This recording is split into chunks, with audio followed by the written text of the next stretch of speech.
Doctor विद्या Tiwari madam के स्वागत के लिए मैं हिंदी विभाग की छात्रा जया बैरागी से अनुरोध करता हूं कि वे डॉक्टर विद्या तिवारी मैडम को माल्यार्पण कर इस कार्यक्रम में स्वागत करें।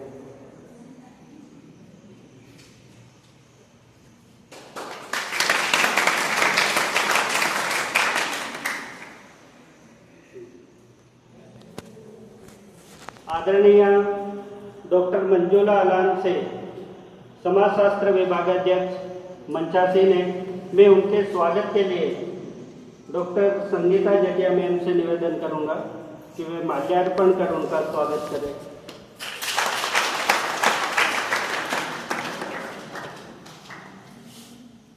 हिंदी विभागाध्यक्ष डॉक्टर आभा सक्सेना मैडम से आग्रह है कि वे मंचासीन होने का कष्ट करें। मैं उनके स्वागत के लिए हिंदी विभाग की छात्रा पूजा शर्मा से अनुरोध करता हूं कि वे डॉक्टर आभा सक्सेना मैडम का माल्यार्पण कर इस कार्यक्रम में स्वागत करें।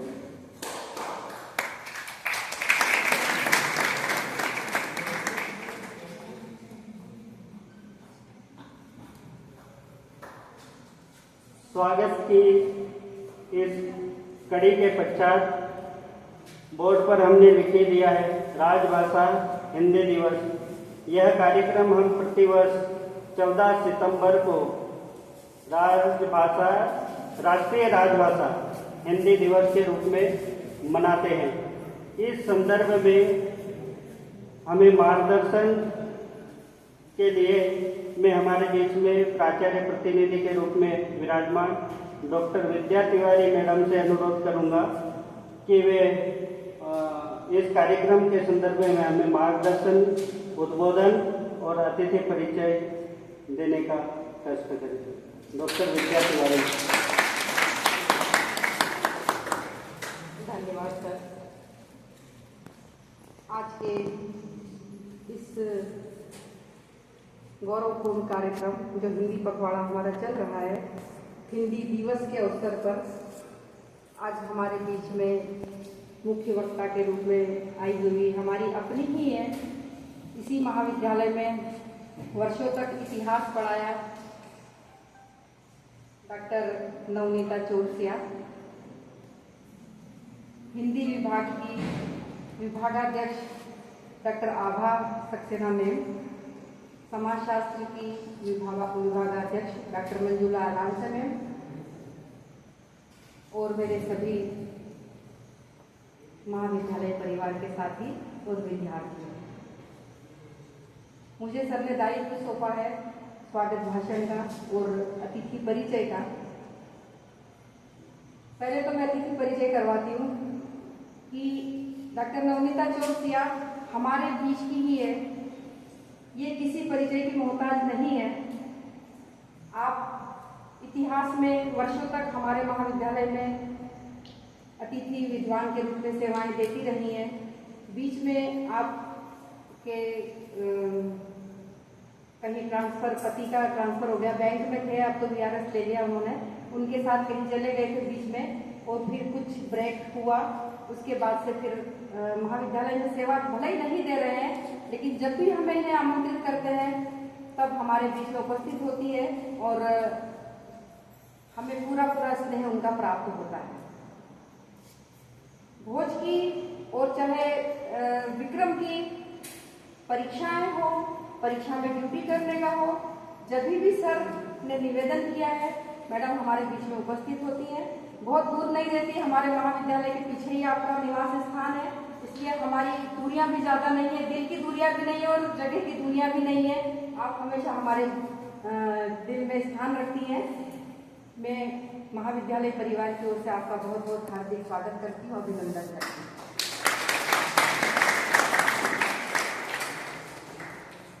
आज हिंदी दिवस मनाया जा रहा है, सभी को पता है। 14 सितंबर 1949 को 1949 को इस दिन को हम बड़े जोर शोर से पूरे देश में मनाते हैं। एक आधिकारिक भाषा के रूप में, राजभाषा के रूप में संविधान में इसे स्थान दिया गया और देश आज हिंदी दिवस के रूप में 14 सितंबर को पूरा देश मनाता है इस दिवस को। मेरा ये मानना है कि हिंदी अब भले राष्ट्रभाषा का दर्जा प्राप्त नहीं कर सकी है, वो राजभाषा है, लेकिन वो राष्ट्रभाषा से भी बढ़कर है। इसमें हर एक चिन्ह का इतना महत्व होता है, मैं उतना विस्तार से नहीं बता पाऊंगी जितना विस्तार से भी हमारी वक्ता हमारे बीच में बैठी हुई बताएंगे आपको, जिसे हम सोच भी नहीं सकते।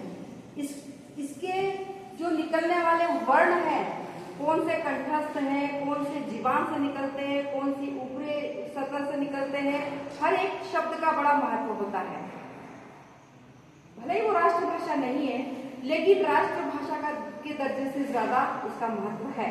आज हम देखते हैं कि इंजीनियरिंग की पढ़ाई, मेडिकल की पढ़ाई हिंदी में करने के लिए शासन ने आदेश दे दिया है। हिंदी में पढ़ाई हो रही है, MBBS की पढ़ाई, इंजीनियरिंग की पढ़ाई, और जो हम ये चलाते हैं फेसबुक, ट्विटर, इंस्टाग्राम, ये सब भी तो हिंदी में है। सभी पे हिंदी का प्रयोग किया जा रहा है। इवन जितने भी शासकीय कार्यालय हैं, शासन के आदेशानुसार वहां हिंदी में ही कार्य होता है।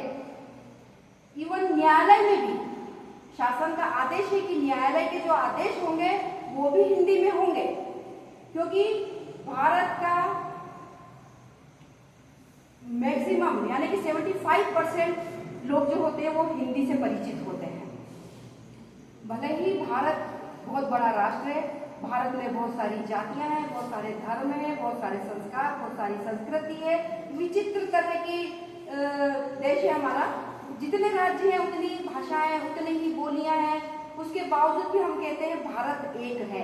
भारत एक ऐसे ऑर्केस्ट्रा की तरह है जिसमें पीछे जो बैठे हुए लोग होते हैं अलग अलग तरह के इंस्ट्रूमेंट को बजाते हैं, लेकिन जब गाने वाला एक व्यक्ति अपनी लय में गाता है तो वो सारे पीछे वाले जो इंस्ट्रूमेंट से आवाज आती है वो उसके साथ मेलजोल कर जाती है।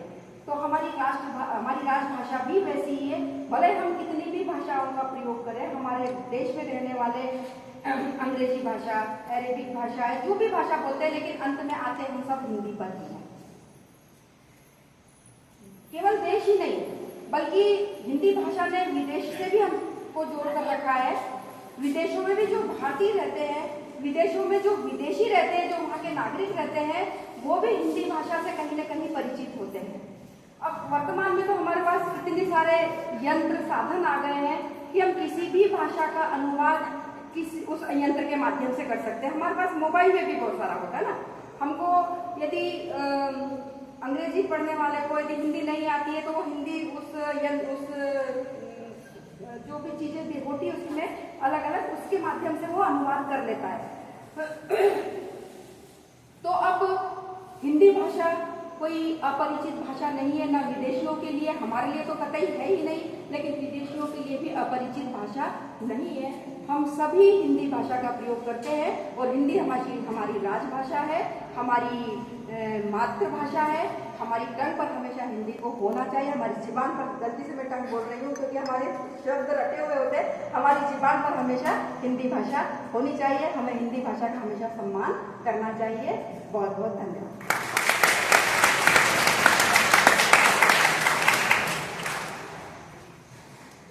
धन्यवाद मैडम, आपने अत्यंत ही सारगर्भित शब्दों में कह दिया कि हिंदी हमारी मातृभाषा है, राष्ट्रभाषा है और राजभाषा है, जिसका हमें दिल से सम्मान करना चाहिए। हिंदी साहित्य के एक प्रख्यात विद्वान और साहित्यकार हुए हैं भारतेंदु हरिश्चंद्र। उन्होंने भी कहा है, निज भाषा उन्नति है, सब उन्नति को मूल, बिन निज भाषा ज्ञान के मिटे नहीं को सूल। तो निज भाषा हमारी क्या है? हिंदी है, और हिंदी की उन्नति में ही हमारी और हमारे राष्ट्र की उन्नति निहित है। अगर हिंदी की उन्नति के लिए हम प्रयास नहीं करेंगे तो न ही हमारी व्यक्तिगत और समाज बल्कि राष्ट्र की उन्नति की विकल्पना नहीं की जा सकती। तो अत्यंत ही सारगर्भित शब्दों ने आदरणीय मैडम जी ने हिंदी की महत्ता का प्रतिपादन किया। अब मैं उन छात्रों को आमंत्रित करना चाहूँगा जो आज परिचर्चा में भाग लेने के इच्छुक है मोनिका मेहरा छात्रा को मैं आमंत्रित करता हूं। आज वे हिंदी दिवस के अवसर पर अपने विचार से सदन को अवगत कराए। मोनिका मेहरा।